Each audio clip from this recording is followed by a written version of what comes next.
నా పేరు నాగరాజు. నేను వరంగల్ నుంచి ప్రస్తుతం ఇక్కడ కేసులో ఉంటాను ఇప్పుడు ప్రస్తుతానికి.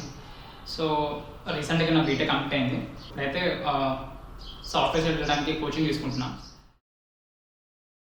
యాక్చువల్గా నేను అసలు యాక్టింగ్లో నాకు ఇంట్రెస్ట్ లేదు. నేను అన్నకు స్టార్టింగ్ నుంచి చెప్తున్నాను అన్నకి. ఏమని చెప్పానంటే అన్నకి, అన్న నేను జస్ట్ కురువునే. యాక్టింగ్ అంటే ఎప్పుడు తెలియదు, ఎప్పుడు చేయని పని. మనకు అంత పరిచయం లేదు అంత. సూరజ్ అన్న డైరెక్టర్, మూవీ డైరెక్టర్ సూరజ్ అన్న వాళ్ళ ఇంట్లో మా అమ్మ పనిచేస్తుండేది. సో ఆ విధంగా సూరజ్ అన్నకు పరిచయం. అయితే లాస్ట్ ఇయర్ ఒక రోజు అన్న, నారాజు నాకు ఇలా ఒక మూవీ ప్లాన్ చేసిన నారాజు, ఇట్లా నాకు కురువుగా కావాలి, మీ ఫ్రెండ్స్ ఎవరైనా ఉంటే తీసుకుంటా అని చెప్పేసి అన్నారన్న. సో అది వినాకనే సరే అన్న, నేను మిమ్మల్ని వచ్చి మీట్ అవుతానని చెప్పేసి నెక్స్ట్ డే ఈవినింగ్ అన్నని మీట్ అవ్వడం జరిగింది. నేను మా ఫ్రెండ్ సుబ్రహ్మణ్యం ఈ మూవీలో ప్రొడక్షన్ మేనేజర్ పనిచేస్తాడు. స్క్రీన్ టెస్ట్ కోసం అని గ్రౌండ్కి వెళ్ళి ఆడ కెమెరా ఏ విధంగా పనిచేస్తుంది దానికోసం చెక్ చేయడానికి నన్ను అక్కడికి వెళ్ళి నిలబడిన నారాజు అన్నారు నన్ను, సూరజ్ అన్న. సో నిలబడ్డా. తర్వాత సూరజ్ అన్న పక్క నుండి ఏమన్నారంటే, నేను కొన్ని ఇన్స్ట్రక్షన్స్ ఇస్తా ఉంటా, అవి ఫాలో అవ్వు, ఆ విధంగా చెయ్యి అన్నారు అన్న. నేను చేయలేను అన్న అంటే, లేదు నేను యాక్ట్ చేయమనట్లేదు, జస్ట్ నేను చెప్పే కొన్ని ఫాలో అవ్వు అన్నాడు అన్న. సో అవి చెప్పి నేను కొన్ని ఫాలో అయ్యాను నేను. తర్వాత చూసిన తర్వాత వాళ్ళు ఇంప్రెస్ అయ్యారంట. అది చూసి తర్వాత ఉండి అన్న వాళ్ళు, సూరజ్ అన్న ఉండి, తర్వాత విజయ్ ఉండి, జైన్ అన్న, వీళ్ళందరూ ఉండి నన్ను ఏం చేశారంటే, సో నువ్వు ట్రై చేయొచ్చు యాక్టింగ్లోకి అన్నారు. కానీ అప్పటికి నాకు అన్న నేను చేయలేనన్న యాక్టింగ్ అని నేను చెప్పాను అన్నతోటి. కొన్ని ఇన్పుట్స్ ఇచ్చి ఎంకరేజ్ చేశారు అన్న వాళ్ళు. ఎంకరేజ్ చేసి సో ఆ విధంగా రావడం జరిగింది తప్ప ఇంటెన్షనల్గా యాక్ట్ చేద్దాం మాత్రం రాలేదు. ఒక యాక్సిడెంట్గా జరిగింది ఇదంతా. షూట్ జరుగుతున్న రోజు స్టార్ట్ అయినప్పుడు అయితే కన్ఫ్యూజన్గా స్టార్ట్ అయింది. షూట్ స్టార్ట్ అయ్యేటప్పుడు అంటే నేనేం ఎక్స్పెక్ట్ చేసాను, కెమెరాలు అంటే ఇంత సెటప్ ఉంటుంది అంటే షూట్ అన్నారు కదా. దీనికి అన్నీ ఫస్ట్ మీట్ అయినప్పుడు నా ఇమాజినేషన్ ఏ విధంగా ఉంటే, షూట్ అన్నారు కాబట్టి పెద్ద పెద్ద కెమెరాస్ ఉంటాయి, పెద్ద పెద్ద సెట్టింగ్స్ ఉంటాయి, చాలా పెద్ద హంగామా ఉంటుంది, పెద్ద జాతర లెక్కనే ఉంటుంది. ఆ విధంగానే అనుకుని సరేనా నేను చేస్తాను, మా ఫ్రెండ్స్ని కూడా గ్యాదర్ చేస్తా, కురుగా చేసేస్తామన్నా చెప్పేస్తాను. తర్వాత ఫస్ట్ డే షూట్కి వెళ్ళిన తర్వాత చూసిన తర్వాత బుడ్డ కెమెరా తీసుకొచ్చేసాడన్న, దాంతో షూట్ చేసేస్తాం అంత అనేసరికల్లా అయ్యో నేను ఎక్స్పెక్టేషన్ ఏంటిది, అక్కడ జరుగుతుంది ఏంటిది, నా ఎక్స్పెక్టేషన్ అసలు ఏ ఒక్క 1% కూడా అసలు రీచ్ కాలేదు. సో ఆ రోజు నాకు తెలిసి వచ్చింది, ఇలాంటి బుడ్డ కెమెరాస్లో కూడా షూట్ చేసి అప్లోడ్ చేస్తారని. సో ఆ రోజు వరకు నాకు తెలియదు. కెరియర్ ఏం డిస్టర్బెన్స్ ఏం కాలేదండి. నేను యాక్చువల్గా పార్ట్ టైం జాబ్ చేస్తాను, అది అన్నకు తెలుసు. ఇక్కడ ఈచ్ అండ్ ఎవ్రీ పర్సన్ ఏమేం చేస్తారో ఈచ్ అండ్ ఎవ్రీ పర్సన్ అన్నకు తెలుసు. ఇప్పుడు అన్న వాళ్ళు జాబ్ చేస్తూ ఉంటారు. ఇక్కడ మీ జూనియర్ టీమ్స్లో ఎవరెవరు ఏం చేస్తూ ఉంటారో అన్నకి ప్రతిదీ తెలుసు. వాళ్ళ టైమింగ్స్ని అనుకూలంగానే అన్న షెడ్యూల్ టైం టేబుల్ ప్రిపేర్ చేశారు తప్ప మాకైతే ఎటువంటి ఇబ్బంది కలగలేదు.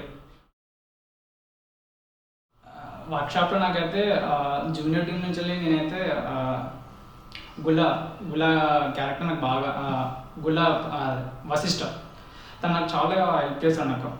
అంటే నాకు ఫస్ట్ యాక్టింగ్ అనే విషయంకి వస్తే నాకు బాగా ఫియర్కి బాగా లోన్ అవుతాను. నేను తెలియని భయం వచ్చేస్తాను లోపలికి, అదేంటో తెలియదు. అది ఓవర్కమ్ చేయడానికి ఏం చేయాలో తెలియదు నాకు. అప్పుడు వశిష్ఠ న్యాచురల్గా చేసేసి నువ్వు ఇలా ఏ విధంగా ఫీల్ అవుతావో ఆ విధంగా చేసి ఇబ్బంది పడాల్సిన అవసరం లేదు. అది వశిష్ఠ, తర్వాత సూరజ్ అన్న, ఎస్పెషల్ సూరజ్ అన్న, తర్వాత మా ఫ్రెండ్ విజయ్ అయితే నాకైతే బాగా ఎంకరేజ్ చేశాడని చెప్పాను నేను. ఎస్పెషల్లీ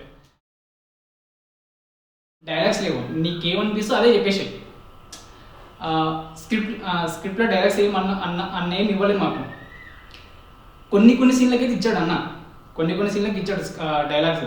కానీ మెజారిటీ సీన్లకి అన్న మాకు ఏమంటారు డైలాగ్స్ ఏమి ఇవ్వలేదు. జస్ట్ ఏమంటే నీకేమనిపిస్తుందో జస్ట్ అదే పర్ఫామ్ చేయి. షూట్ జరిగి 6 days 1 week 2 weeks తర్వాత కూడా అన్నపై నాకు నమ్మకం రాలేదు. ఏదో అన్న టైంపాస్ ఇస్తున్నాడేమో మూవీ తప్ప నాకైతే అన్నపైన నిజంగా నాకు 2 weeks వరకు అన్నపై నాకు నమ్మకం రాలేదు. వెళ్తున్నాడు, షూట్ చేసిన మళ్ళీ రీషూట్ చేస్తున్నాడు అన్న. ఏమంటారు నా ఇంట్రడక్షన్ స్టార్టింగ్ నేను వచ్చే సీన్నే చాలాసార్లు తీశారు. అది నడుచుకుంటూ వచ్చేది నేను సుమన్ అన్న అలా తేజ్ని చూసుకుంటూ కేవ్ నుంచి వస్తూ ఉంటాడు. అది బంగ్లా నుంచి ఇట్లా నడుచుకుంటూ వస్తూ ఉంటాడు. ఆ షాట్ బాగా ఇంప్రెస్ అయినా నేను ఆ షాట్ చూసినాక. అది ప్లేస్ మళ్ళీ అన్న బాగా ఇంప్రెస్ అయింది. ఇంకో విషయం ఏంటంటే కార్ సీన్ రిహార్సల్స్ అప్పుడు బాగా హెల్ప్ఫుల్ అయింది. దుర్గా నా ఆపోజిట్గా ఇచ్చిన అమ్మాయి దుర్గతోటి రిహార్సల్స్ బాగానే పడ్డాయి నాకు. అన్న ఆఫీస్లో రిహార్సల్స్ బాగా చేస్తాం మేము. అన్న ఒక పర్టికులర్ సీన్ ఇచ్చి ఇది అమ్మాయితో స్టార్టింగ్లో మాట్లాడే డైలాగు. సో ఆ డైలాగ్నే నేను దుర్గా అన్న ప్రమేయంలో చాలాసార్లు ప్రాక్టీస్ చేసాము, రిహార్సల్స్ చేసాము అది. సో ఆ అమ్మాయితో నేను చేసేటప్పుడు నాకు భయం వేసింది. సో ఫస్ట్ టైం అమ్మాయితో మాట్లాడడం, వెళ్ళి ఆ డైలాగ్స్ చెప్పడం, ఆ తడబాటు నువ్వు ఏ విధంగా నేను చెప్పాలంటే అది నా న్యాచురల్గా వచ్చిన మాటలే. మళ్ళీ అన్న ఇన్పుట్స్ కూడా ఉన్నాయి అందులో. నాకు డబ్బింగ్లో బాగా హెల్ప్ చేసింది, నా వల్ల బాగా సఫర్ అయింది ఎవరంటే మా ఫ్రెండ్ విజయ్. వినిపిస్తాడు పైలట్లో వింటాడు ఆ డైలాగ్, కానీ అది చెప్పే టైంకి అది చెప్పాను, అది వేరే చెప్పేస్తా. ఫియర్ ఎక్కువ ఉంటుండే, ప్రతి చిన్నదానికి భయపడుతూ ఉంటా. సో వాడుంటే కామ్గా ఉండు, నువ్వేం చెప్పినా ప్రశాంతంగా విను, అదే చెప్పేసి ఏం పెద్ద ఇబ్బంది పడకు, అలా ఆ విధంగా హెల్ప్ చేశాడు నాకు. అక్కడ నాకు బాగా ఇష్టమైన ఏంటి అంటే క్రికెట్ షాట్ తర్వాత క్లైమాక్స్, ఆ రెండు సీన్లు అంటే నాకు చాలా ఇష్టం. మా ఫ్రెండ్ విజయ్, వాడికి స్కూల్ టైం నుంచి వాడికి నేను మూవీ డైరెక్టర్ అవ్వాలనుకుంటున్నారా అని వాడు చిన్నప్పటి నుంచి డీజర్ అది. ఆ తర్వాత వీనికి అవి హెల్ప్ అయితే కదా అని సూరజ్ అని తీసుకెళ్ళి మీట్ చేయించా. స్టార్టింగ్లో అన్న మా ఫ్రెండ్ విజయ్ అన్న తను కూడా డైరెక్టర్ అవ్వాలని కోరిక వాడికి చిన్నప్పటి నుంచి. అయితే స్టార్టింగ్లో సరే ఏమైనా స్టోరీస్ ఉన్నాయా అవి ఇవన్నీ అని అడిగాడు అన్న సూరజ్ అన్న. స్టోరీ వాడు మైండ్లో అనుకున్న స్టోరీ అయితే చెప్పేశాడు సూరజ్ అన్నకి. సంభావ్ చెప్పేశాడు. చెప్పేసిన తర్వాత సూరజ్ ఒకటే మాట అన్నాడు, నాకు ఇలాంటి స్టోరీస్ ఎక్కువ నాకు బుర్రకి. వాడు సూరజ్ అన్న మీట్ అవడానికి మెయిన్ పర్పస్ ఏంటిదంటే నాకు తెలిసి డైరెక్షన్ నేర్చుకుందామని, కానీ తప్పించి రైటర్గా అవ్వాలని మాత్రం అయితే వాడు పోలేదు. కానీ ఇన్ ద ఎండ్ వాడు ఏమైందంటే రైటర్గా వేయడం మూవీకి, బ్రౌన్ మూవీకి. అంటే మా అమ్మ సూరజ్ అన్న గురించే కాదు, మా అమ్మ పనిచేసే ప్రతి బ్యాచులర్ ఇంట్లలో మా అమ్మ ఎవరైనా జాబ్ చేస్తే మా అమ్మ వాళ్ళ గురించి చెప్పేది, అరే పర్సన్ జాబ్ చేస్తున్నాడు ఆయన దగ్గర నుంచి ఇన్పుట్ తీసుకో అని. నీకేమైనా డౌట్స్ ఉంటే మా అమ్మ వాళ్ళ దగ్గరికి వెళ్ళి మా అబ్బాయి ఇలా చదువుతున్నాడు, సో నెక్స్ట్ ఏం చేయాలి మా అబ్బాయి అని మా అమ్మ ప్రతి ఒక్కరిని అడిగేది.